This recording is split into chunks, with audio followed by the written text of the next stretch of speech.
Absolutely hooked, addicted to MSNBC.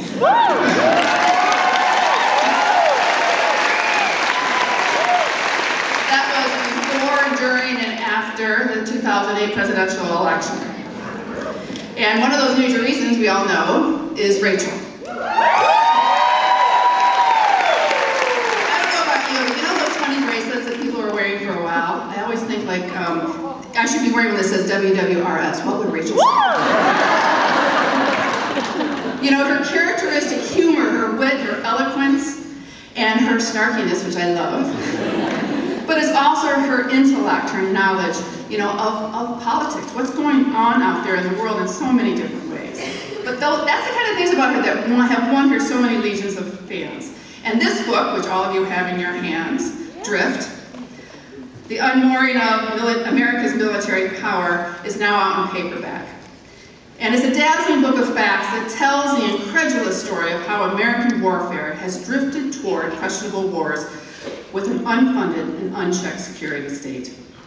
It's well written, and with Rachel's signature wit, it is a book that everyone should read. So I want you all to give it up for Rachel Maddow.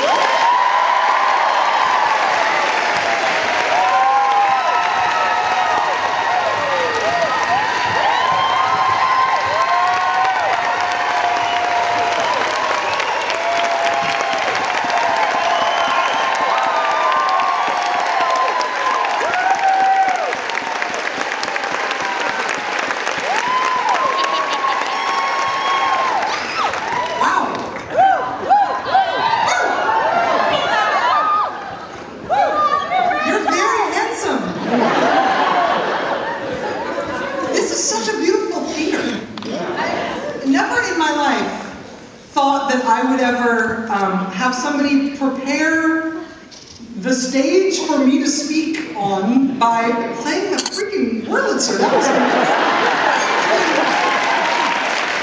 And had I ever imagined that somebody would prepare a stage for me to speak from, and it would be by playing a Wurlitzer, I would not have imagined that it wouldn't have been like a 95-year-old guy with a hunchback. Instead, it's like this kind of hunky young guy. David Rhodes, that was fabulous. It was really nice. So in the spirit of the last number that Mr. Rhodes played, and because I'm in a really good mood, the last song that he played was Anything Goes, and I'm sort of feeling that way. So y'all have the book, so I don't need to convince you to buy it. You're stuck with it. I am going to read just a little bit from the book, and I'm going to talk just a little bit, but mostly I'm really looking forward to taking questions from you, and I'm happy to take questions on the book or on absolutely anything at all. I feel free inviting absolutely any kind of question, because I also feel very free saying, no, I'm not going to answer that. But I'll decide when I hear the question. So I'll read a little, and I'll talk just a little bit, but most of the time here is going to be us talking together, unless anybody objects? No. Good. All right, good. That's what we'll do. As you know, I am not an expert on war. I'm not an expert in the military. I've never served in the military. I wrote this book as a civilian for civilians, and it is about American military power, but it is really about the politics of American military power, and that's sort of my gig, is politics. I didn't know if you knew that. I just turned 40, which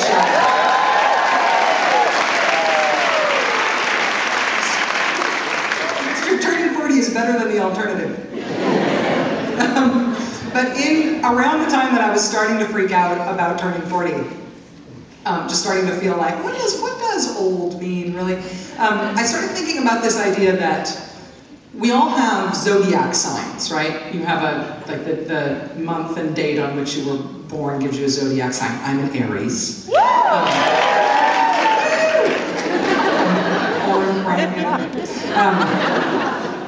But you also have, depending on the year that you were born, you have like a Chinese sign. I'm an ox, which means I'm a ram ox, which makes me sound like I'm very unpleasant.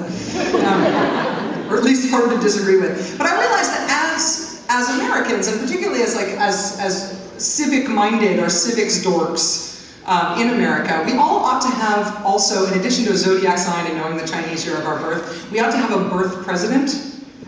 Who was year you were born. The problem is, once you start thinking that, it makes you feel really old really fast. Because you can be like, you only have to be like 68 for your birth president to be FDR. And while I was busy trying not to feel bad about turning 40, I realized my birth president is Nixon.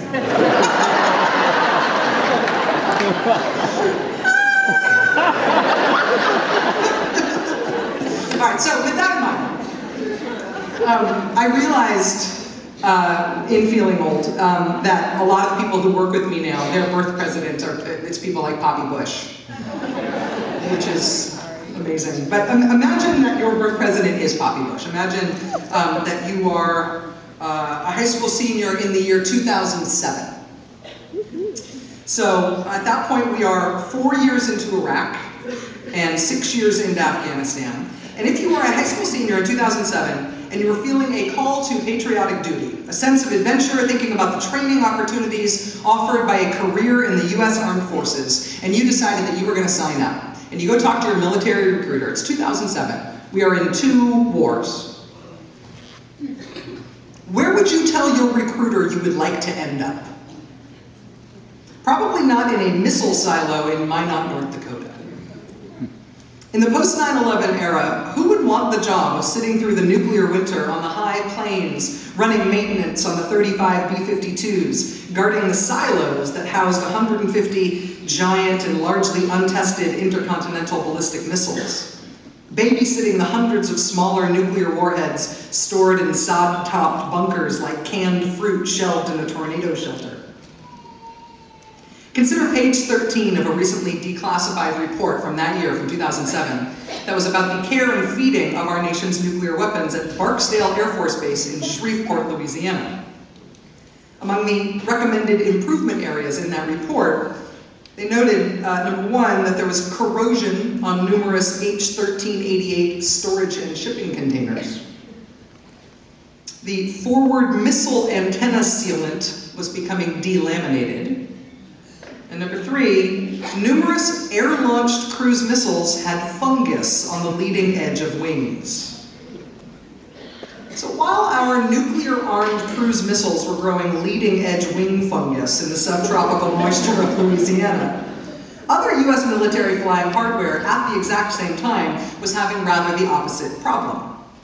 In the words of Defense Industry Daily, they were about to fly their wings off, and not as a figure of speech. The previous year, in 2006, the Air Force had embarked on an emergency upgrade of the nation's fleet of C-130 aircraft. And you know what C-130 are, right? They're those giant, can-do-it-all utility aircraft. And after heavy service moving cargo, but also flying combat missions as retrofitted giant gunships, our giant C-130s, our fleet of C-130s, these huge planes, their wing boxes were failing. Wing boxes are what keep the wings on. They're what keep the wings attached to the fuselage. So you can take your pick of your maintenance priorities as an American taxpayer, right? Wings falling off enormous gunships in the Middle East and Central Asia from constant use in the longest simultaneous land wars in American history. Or sedentary nuclear missiles in Shreveport growing fungus. Nukes and their auxiliary equipment were generally designed to have a lifespan of about 10 or 20 years. Constant manufacturing and modernization were the assumptions back in the glory days. But by the start of the Barack Obama presidency, some of that nuclear hardware had been in service for 40 or even 50 years. I mean, it was bad enough that missiles were growing wing fungus and storage containers were rusting through. At least those problems were maybe mostly solvable with Lysol and Rust-Oleum. But for the more serious nuclear maintenance issues, we had by then started shoveling money into something that's called the Stockpile Life Extension Program. And if you know anything about the military, even if you've had no contact with the military in your working life at all, one thing you know is that they put acronyms on everything. Nobody ever put an acronym on the Stockpile Life Extension Program, I think because it would be SHLEP. When I talk to people in the military about this program, I would call it SHLEP, because that's the way I refer to it in my notes. Blank stares. SHLEP? Stockpile Life Extension Program, whatever you call it, it is still essentially a program of artificial hips and pacemakers and penile implants for aging nuclear weapons. How would you like to be responsible for operating on a half-century-old nuclear bomb? How many nuclear bombs does the United States need? How many nuclear bombs does the United States need to complete every conceivable military mission in which we would use them? So if you believe that we do not have a need for nuclear weapons, just suspend that for a moment. Put yourself in the mindset of somebody who believes, you know what, we ought to have some nuclear weapons. There's circumstances under which I can imagine us wanting to use them. What are those circumstances and how many do we need to complete every conceivable military mission in which we would use them? For reference, for coming up with your own personal number, consider that an attack with one of the nuclear weapons we've got now would cause an explosion about 10 times the size of the one at Hiroshima. So that's just a reference point. Imagine Hiroshima, imagine 10 times that, that's one bomb. Can't you imagine us setting off 2 such bombs now? How about 5? How about 15? How about 50? If you got down through the targeting list and you'd set off a bomb, a nuclear explosion 10 times the size of Hiroshima in 45 places already. When you're getting down to the end of your target list with 50 bombs, when you're getting down to 46, 47, 40, where is still left that you need to bomb? What do we imagine would be on the list of 50 targets for 50 American nuclear blasts, each 10 times the size of Hiroshima? Our current arsenal of nukes is about 5,000 weapons. A senior defense official told me in 2011, we don't have any enemies in Congress. We have to fight Congress to cut programs, not to keep them. To paraphrase Ronald Reagan plagiarizing Senator James Burns talking smack about government bureaucracy, if you want to achieve immortality, see what you can do about getting yourself turned into a Pentagon program. You may eventually grow wing fungus, but you will never die. The nuclear weapons complex, the counterinsurgency nation-building apparatus, now our recently acquired fleet of $20 billion worth of mine-resistant ambush-protected vehicles with V-shaped holes to disperse the energy from bombs that explode beneath. With all of these things, we built them. We built them for reasons that we felt were very important. Now that we built them, we have them. And now that we have them, we are looking for ways to use them. The tasks that we assign our service members are hard enough without asking them to get their work done inside the world's largest organization, dragging around decades worth of clattering battle rattle in the form of defunct and deathless programs. We all have an interest in America having an outstanding military, but that aim is not helped by exempting the military from the competition for resources. With no check on its growth and no rival for its political influence, the superfunded, super-empowered national security state has become Leviathan, and we may be weaker for it, not stronger for it. So, I am not a pacifist. I have a lot of respect for pacifism. I believe that it is a mature, fully cognizant philosophy and strategy that should not be dismissed as naive. And although I respect the view of pacifists, I don't share the belief that war is always the single worst option, that war is never, ever, ever necessary. And because of that, I respect the decision of our country to maintain a robust military. At the same time, I don't think we're doing any favors to that military by insulating them from a competition for resources with the other things that our country wants to do besides maintain that military. And in part, the problem is that we end up saddling the military with all sorts of stuff that they don't want, and that doesn't make sense for their own priorities. Like, this year the big fight between Congress and the military was over the idiotic sequester. And I say idiotic as a term of art in this sense. It was actually designed to be idiotic. It was designed to be a bad idea, that everybody would recognize as a bad idea, that you would look like a bad idea even if you squinted at it down a dark alley. And the idea was, if we make it idiotic enough, we won't do it. And then we did it. So the fights over the idiotic sequester have been the fights between Congress and the military this year. Although they haven't really even been on both sides of that fight. But the fight last year between the Pentagon and Congress was over tanks. And it did, I don't know if anybody followed this at all last year, got a little bit of attention, didn't get a ton of national attention. But the fight was that Congress wanted the Pentagon to have a bunch of tanks, and the Pentagon did not want them. And that was the fight. What other area of public policy does this happen in, right? Usually it's the politicians saying, you know, we really need to cut, and we understand you're very important, but we've got other priorities that we've got to cut. And then the group that's getting cut says, well, we have these very important constituencies that we're going to bring to advocate for us not to get cut, because we don't want to get cut. In this case, it's completely backwards. The Pentagon is saying, please do not shove these tanks down our throat. We don't have anywhere to park them.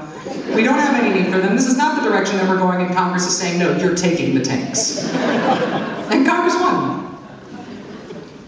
We do not have this kind of fight in any other aspect of public policy. And the insulation that we have, that cosets, I think, does no favors to the decisions about what we spend in the national security arena.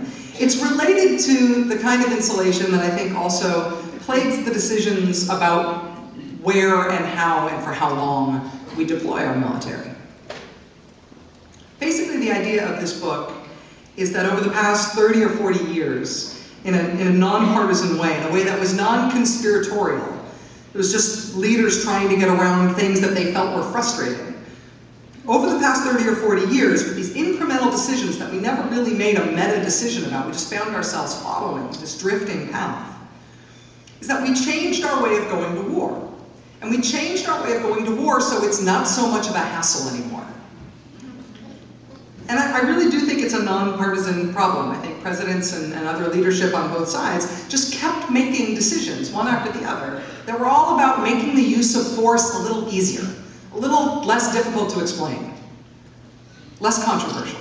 So, for example, there's a big piece in the book about Grenada, the invasion of Grenada, which I've been thinking a lot about now with reading the obituaries of Margaret Thatcher. That Margaret Thatcher and Ronald Reagan are being described in American obituaries, never in British obituaries, but in American obituaries as these sort of twin pillars of the Cold War. And with Margaret Thatcher, it was the Falklands, was her war, and with Ronald Reagan, it was Grenada. And nobody would write Grenada into an important military history of the latter part of the 20th century, except for one part of it that I think actually is important politically. And that is that Ronald Reagan did it on his own. Not only did he not ask Congress, do you want to go to Grenada? He didn't let them know he was going. The White House press secretary was flat out lying and saying, that's preposterous that we're going to go to Grenada while we were going to Grenada. And Congress found out about it like in the paper. I mean, theoretically, in the Constitution, the power to go to war or not is vested in Congress. So you can imagine they were pissed. And they did get angry, but it ultimately, Ronald Reagan went, and that set a precedent. If you don't want to have to convince Congress to get on board, one way around that is to come up with ways of going to war where you don't involve Congress. If you don't want to tally up the financial cost, that's another way to keep people from getting all head up about some war that you want to fight. One way to avoid the awkward discussions about how much this war of yours is going to cost is just to tell people that it's free. Pretend that there isn't a cost. You could even cut taxes at the same time that we're starting wars, right? Make people think it doesn't cost anything. You know, it's funny, I think that the Obama administration gets a lot of criticism, much of it deserved, for having continued a lot of the national security policies of the George W. Bush administration, and that's fully worth debating. One of the things I think they don't get enough credit for, though, is that they stopped the lying about everything being free. Remember during the George W. Bush years, we're waging a long war in Afghanistan and a long war in Iraq, and there's no war costs in the budget, ever. Every year, the costs for the war would just be in an emergency supplemental that didn't get factored into the budget. Year after year after year after year, it's an emergency every year, and we don't have to tally up those costs. It's like you're a goldfish and you're swimming around a little bowl. Oh, look, a castle. Oh, look, a castle. Oh, look, a castle. It's a complete surprise every year. Neat. Ooh, neat. Ooh, neat. You know what? Eventually, I'm going to start remembering there's a freaking castle there. And the Obama administration stopped doing that. They started putting the cost of the wars in the budget, which of course is horrifying when you see what the cost is. But that's kind of the point, right? We're supposed to make a decision about spending that money, weighing that money against other things we might spend it on instead. War is supposed to win the argument. It's not supposed to happen when we don't notice. There's all these incremental decisions that we made. One of the ways that the American public gets very invested in us going to war is when people get called up to go serve. Well, one of the ways you can kind of round down those numbers a little bit is to start having private companies do things that used to be done by the military. So if you outsource previously military functions to private companies, the American people doesn't get notified when private companies get contracts.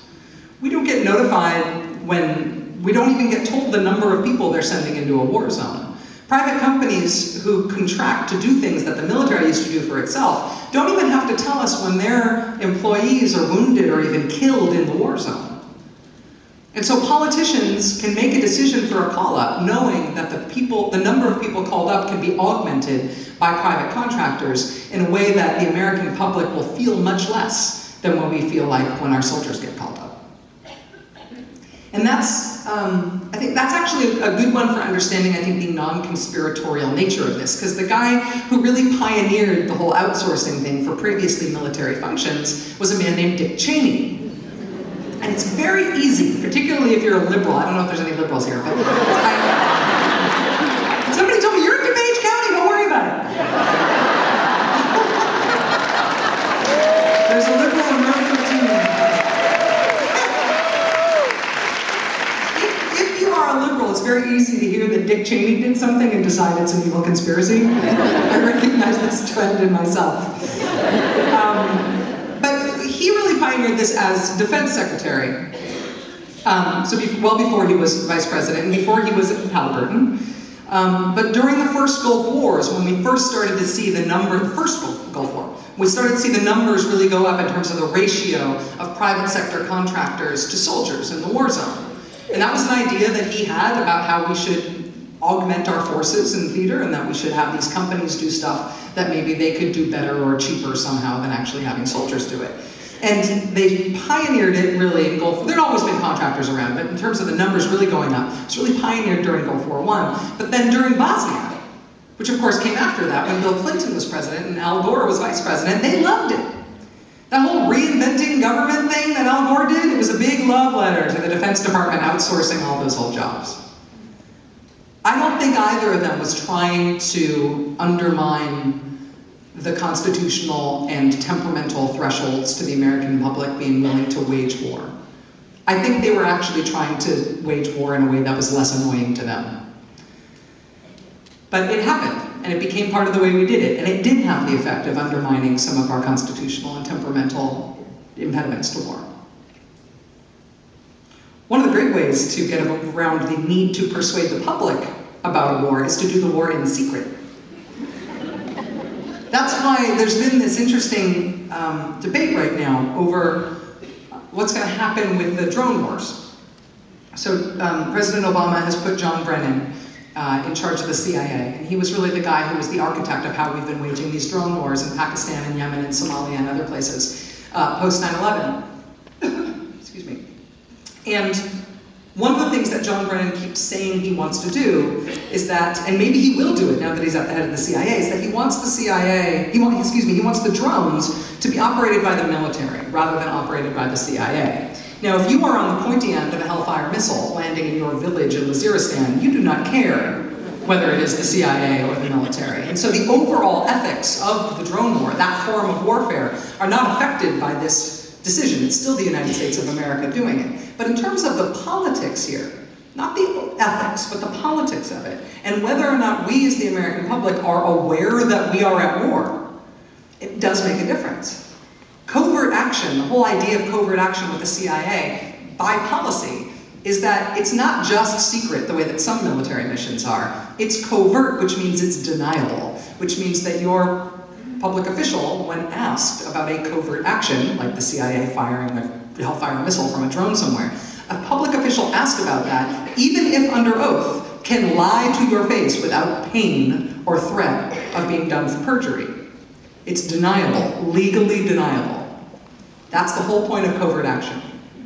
And yeah, the military keeps secrets, But waging a war, a years-long war with thousands of casualties by a part of the US government where public officials deny that they're doing it, it may not make a difference on the ground in Waziristan, but it makes a very big difference here in terms of whether or not we're paying any attention to the fact that we're waging that war. And as wars get easier for the civilian public, for the civilian population, wars tend to get longer.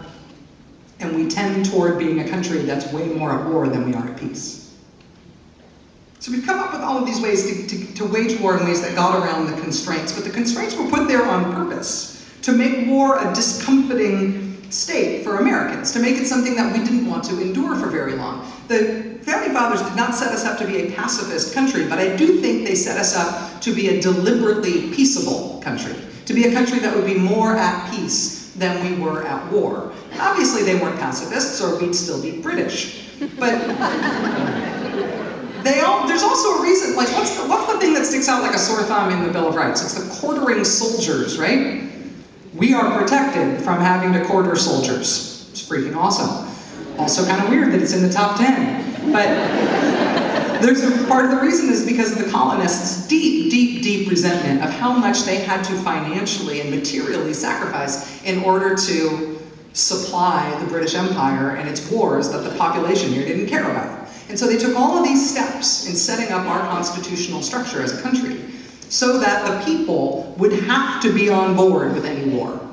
So that it would be hard to do, you had to do it transparently, it was tied to civilian leadership, civilian decisions in the political sphere, and that if you did not like a decision made about war and peace, you could vote that person out and it would have a difference. It would make a difference as to whether or not we were still in war. Those things that they set up, I think, were smart. And I think a lack of appreciation for why they were there in the first place let us dismantle them quickly once we started to realize that it's more fun to go to war without talking about it too much. The main reason I decided to write the book and to try to get a chance to talk about these issues in a longer form than I get to do on TV every night is from talking to veterans. You talk to Iraq and Afghanistan veterans, particularly you talk to the special skills folks who've been called on to deploy time and time and time and time again after 9/11. You talk to their families, their spouses, you talk to their parents, and you realize how huge the gap in life experience is in the United States for the past 12 years. Over the past 12 years, the difference in life experience for military families and for the rest of us is a huge, huge difference. I mean, we have fought a lot of wars as a country. Revolutionary War, Civil War, First World War, Second World War, Korea, Vietnam, 1812, the Spanish-American War, freaking Grenada, all of these, right? We've fought a lot of wars. We have been in a lot of wars and we are a big country. And it is a big deal for a country as big as ours, with as many wars under our belt as we have under our belt right now, to be fighting our longest war ever. But we are in our longest war ever right now. Does it feel like it from a civilian perspective? And for 8.5 years of that longest war, we were simultaneously in another war that was also one of the longest wars in our history. And less than 1% of our population took care of fighting both of those for us at the same time, while we got tax cuts. I mean, the tax cuts thing makes me crazy. The George W. Bush tax cuts are worth getting crazy over for a lot of reasons. But the timing is actually the thing that makes me the most crazy. George W. Bush is inaugurated in January 2001, and it was June 2001, where we got the Bush tax cuts signed into law. These huge, mega, historic, massive tax cuts, mostly tilted toward the wealthiest people in the country. Just a huge tax cut passed in June 2001.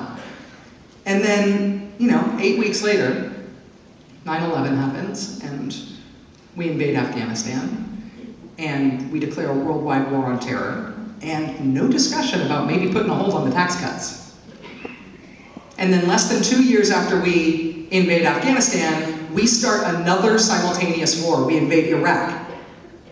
And then a few weeks after we invade Iraq, we give ourselves the second round of Bush tax cuts. Normal countries don't do this.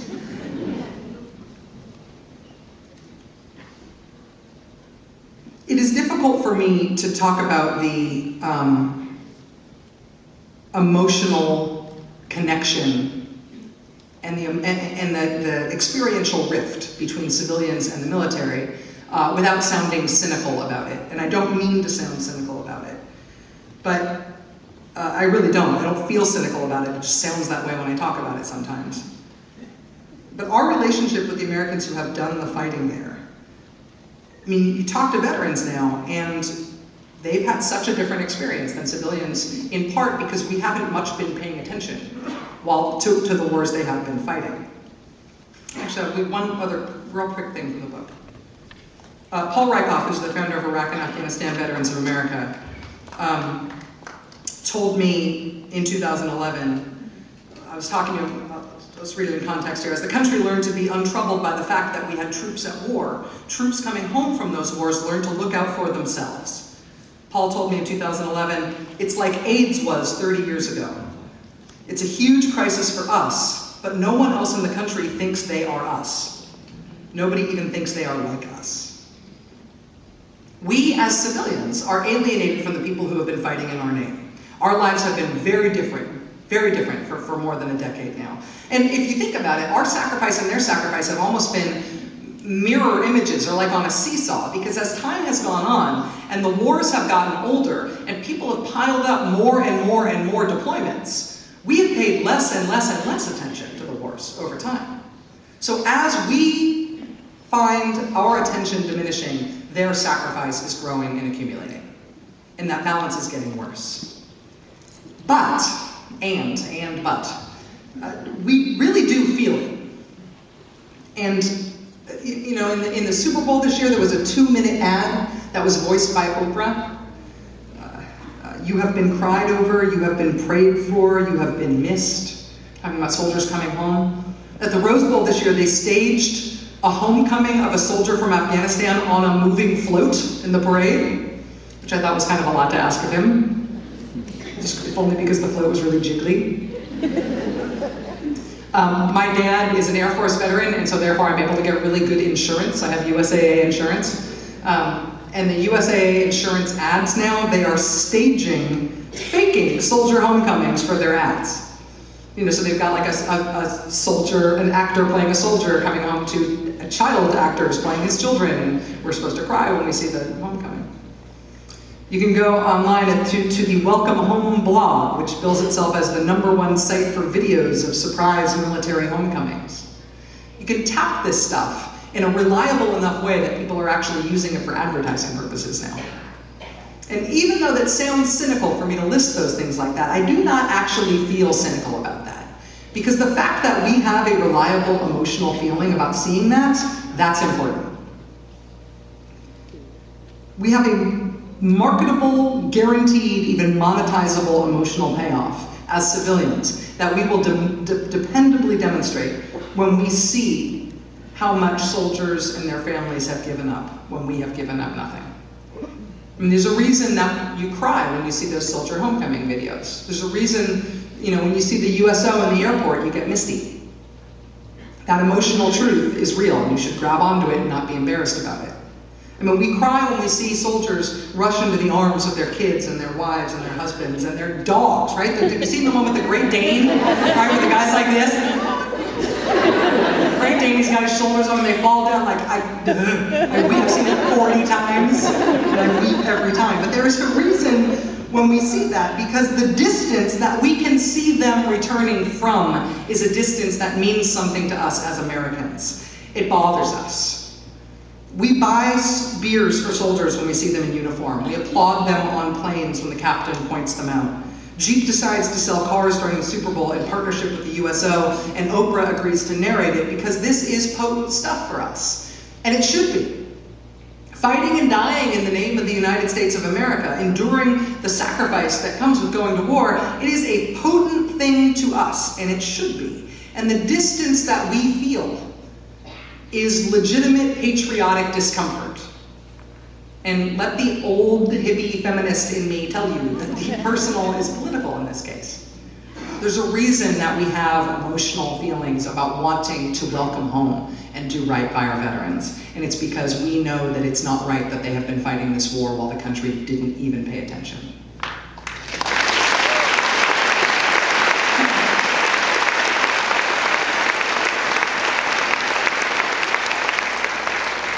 The reason we were able to not pay attention is because of decisions made in Washington, decisions made at the political level. They're decisions that were not made over a very long period of time. They really were only made over 30 or 40 years, and they're reversible. This is fixable.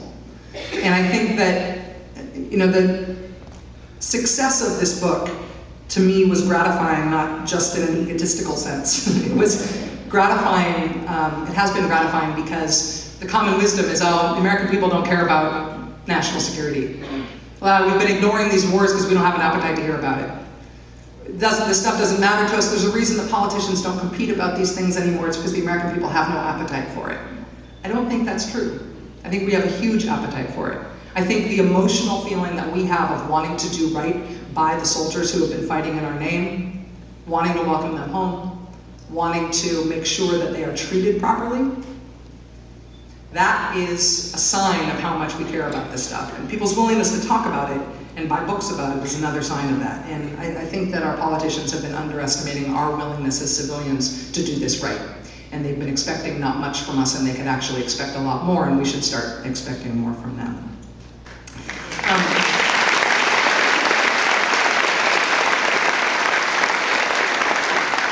I do just want to say, I'm going to take your questions in just a second. I just want to say one thing before I stop, though, and that is that since I have been here today, I have been myself very inspired and humbled by the folks who did this. The Chicago Welcomes Home the Heroes Parade that was held here in Chicago. Lori Ibsen and Krista Phillips are here. Where are you guys? Will you wave at me? I can see you. Lori and Chris. Who? Yay! Lori Ibsen and Krista Phillips, who made this happen, are here today. And I just, as an inspirational note, I would just say that when the Iraq War ended and the political class decided that it should be ignored, the people of this country did not necessarily want it to be ignored. And St. Louis went first, but Chicago was right up there. And the people who made decisions to hold welcome home parades to mark the end of the Iraq War, to say this was 8.5 hellish years, and we may not have liked this war, or maybe we did like this war, but it doesn't matter. We thank you for serving, and we welcome you home, and we're going to do right by you. That was just regular folks making those decisions and doing that work. Those were civilian organized events. It wasn't the military doing it. In fact, the military was kind of dickish about it for a lot of the time. Sorry. Impish. No, sorry. This was not something the veterans were doing for them, decided to do for themselves in order to try to get support for themselves. This was civilians, Americans who had not served, who felt like, you know what, this was our war. They were fighting in our name, and now it's up to us to make sure we do right by them when they come home. And meeting Lori and Chris here today, and knowing what you guys did here in Chicago, and all the other cities that did it, it makes me very, very happy for how much I think these things are going to get better because we care enough. So thank you. Thank you.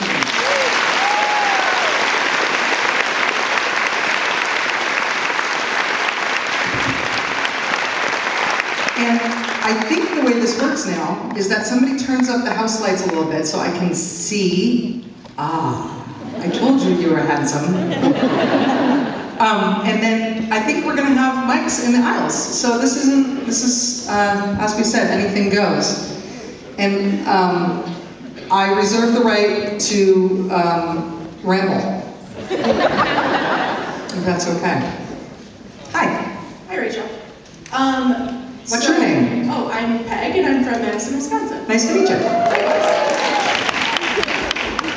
I was wondering, I know you've said in your show before that you think people could be made fools trying to guess, try to read into like what the Supreme Court justices are saying and like what their questions are during the hearings. But what is your best educated guess on what they will ultimately decide to do, specifically with the Prop 8 case? I don't know. I think that you can fairly guess, and again, I will make a fool out of myself for guessing. But I think that what's running through my head right now is when CNN ran the banner headline, Supreme Court strikes down Obamacare. Oops, we missed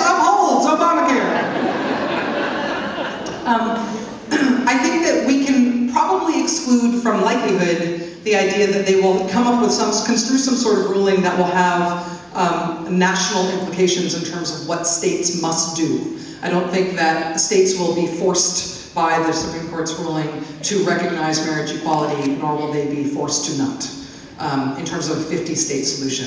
I think we're probably likely to get some pro-gay rights rhetoric from an Anthony Kennedy authored decision, but I think we'll get procedural conservatism.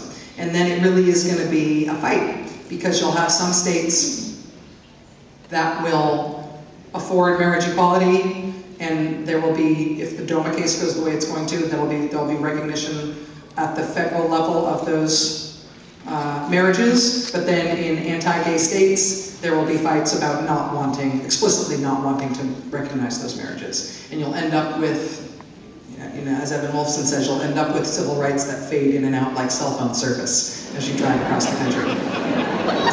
So I think that's likely where we are headed in the short run, but more than anything, I just don't want to look like a jerk for guessing wrong. And we're over here on your right. Okay. Hello, Rachel. How are you? Hi, good.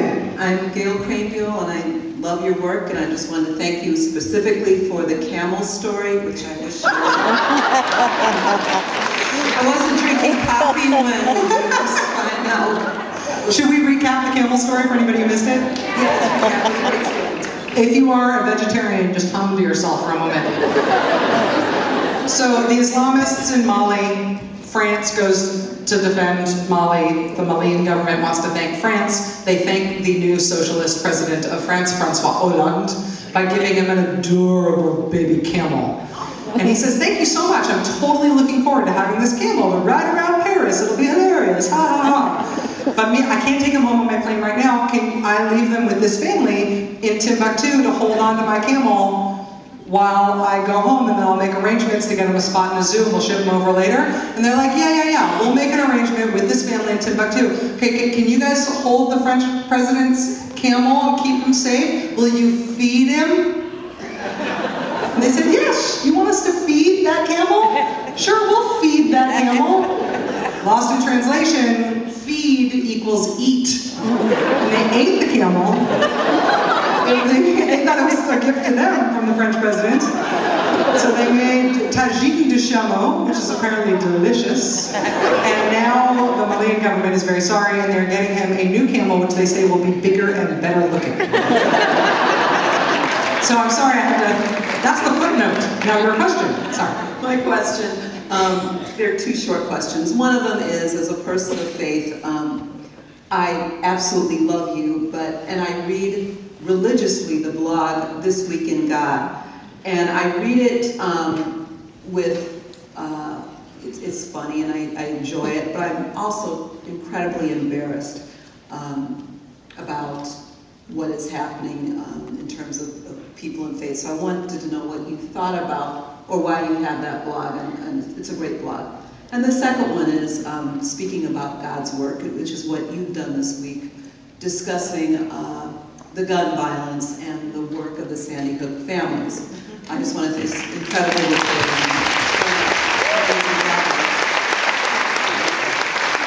and one of the concerns I have around the Sandy Hook families, they are incredible people. Their story resonates with America, and rightfully so. So I even hate to say a but I will, because those beautiful children don't look like the 500 who were killed not too far away in our city. And I think because of a certain aesthetic, those children, they're able to galvanize the nation in a way that the drive-by shootings and somebody in Chicago may not get. They may not have that same aesthetic, and I'm not sure if the laws that we're passing around assault weapons, I don't really think that's what is happening. I think it's a lot more comprehensive than that.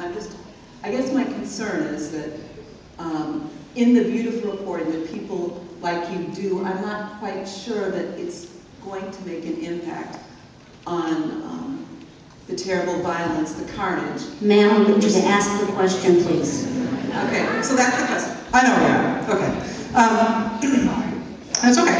No, first on the This Week in God thing, most of the reason that we do that is because Steve Bannon, who is the main blogger at our website, is a hero of mine. Steve Bannon is actually a great lesson in ambition. Like, I always looked up to Steve Bannon as one of these guys, like maybe I'll be able to meet him someday. And then eventually I got to the point where not only did I get to meet him, but I got to hire him. And now I get to work with him. Spectacular. Just like having a guy play an organ before you talk to people. Like, I don't ever knew this would happen. So This Week in God exists in part because Steve's real intellectual and actually academic interest is on separation of church and state and on how people of faith, particularly acting as activists, end up meaningfully contributing to a secular democracy such as ourselves. So we're a very, very religious nation with a strict divide between church and state in our laws. And so how do people of faith function in that architecture? And that's he's a deep diver on that subject. And so I wanted to give him space to keep doing that. So that's mostly why we focus on it. And I think that certainly, as has been true since the money changers in the temple, people have done really idiotic and embarrassing things both in the name of and in conjunction with religion since somebody had the first religious idea. Doesn't mean though that people aren't also doing great work in the name of God. And to be able to highlight the political impact of people who are working from a faith tradition toward what they think is right in a way that's not embarrassing, that's positive and inspiring, I think is a way that makes me feel constructive about talking about church and state in the country. In terms of Newtown and Sandy Hook, I think that there's a couple things going on, and part of it is race and class, absolutely. And it'd be naive not to say that. One of the manifestations of that is that the people who were affected by Sandy Hook in that community has been able to marshal political capital in a way that has made stuff happen in state legislatures and in Washington, which we're all covering because it's moving. The other part of it, though, which I think is not race and class, is about the magnitude of a mass shooting. It doesn't always happen. It didn't happen after Aurora. It didn't happen after Columbine. It didn't happen after Virginia Tech. But when you've got a large number of people killed in a single incident, and in this case it's 6-year-olds, you are going to have a different effect than if you had the same number of people in heterogeneous circumstances killed over a period of weeks or even days. And that's just the way that people absorb information, the way that people absorb news, and what constitutes a tragedy of national proportions. It's hard for us to see, I think, accumulated singular incidents as the kind of galvanizing force that something like Sandy Hook has been. Doesn't mean that race and class aren't playing a part in it, but I do think that's how we got there. In the same way that in other countries, when you look at the reason that there aren't legal handguns in Britain is because of a process that started after the Dunblane massacre, which was also an elementary school massacre. It's happened in other places as well. In terms of whether or not those reforms that might happen because of Sandy Hook are going to have an impact on the more day-to-day gun violence that is an ongoing crisis rather than an individual crisis. You mentioned assault rifles, but actually assault rifles looks like it is not moving. It may in some individual states, but assault weapons ban and even the magazine ban, which I find amazing, are not the most likely things to pass. The thing that is most likely to pass, the two things that I think are most likely to pass are about background checks, which would mean that there's no free market at places like gun shows where no questions asked, anybody can buy anything and we never know who you are. But also gun trafficking, which is about the selling of illegal guns across state lines and making that something that people fear more and might do less. And that overall idea is I think that the cumulative impact of measures like that passing is that I actually think that it will start to dry up the number of illegal guns in circulation. And I think that will have an effect on the kinds of gun violence that are not just mass shootings in unexpected places, but are places where gun violence has become an endemic part of the crime scene. So, I don't know if that's hopeful or not, but that's how I see it. Thank you for the very thoughtful question. Go ahead right there. Hi, Rachel. My name is Teresa. I'm from Dunlap, Illinois. Where are you? Oh, there you are. I know. I'm so excited to meet you. But a nice segue, even though I had one question, was that this last Tuesday we had some local elections, and in our school board, somebody who just made that school board was somebody who thought we had a tough law on students who bring guns into school, which our rule was in Dunlap High School to expel them for a year for bringing in a gun into school. And he thought, might send them down the wrong path. Where were they when they brought the gun? But he decided, he is of the opinion that we should not expel them and should suspend them for a short amount of time rather than expel them for bringing the gun into school. And this is a thought that's brought into after all the violence has just taken place, everywhere else. That's a side note. What I was originally wanting to talk to you about was my fantasy. Was to say